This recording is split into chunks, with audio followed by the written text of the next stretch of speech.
जल्लोषात साजरा होतो. प्रत्येक ठिकाणच्या होळीची वेगवेगळी वैशिष्ट्ये असतात.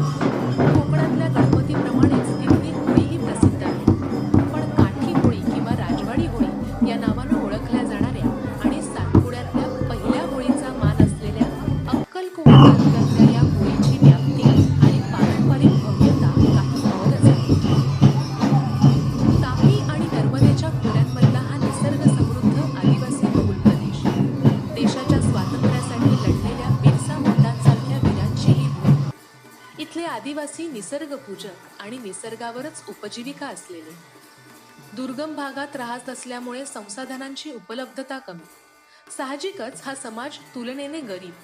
म्हणूनच पोटा पाण्यासाठी बरेच आदिवासी जंगलांबाहेरच्या आधुनिक जगात पोहोचले आहेत. पोटासाठी ठिकठिकाणी विखुरले आहेत. पण हिवाळा संपून उन्हाळ्याची चाहूल लागली की या सगळ्या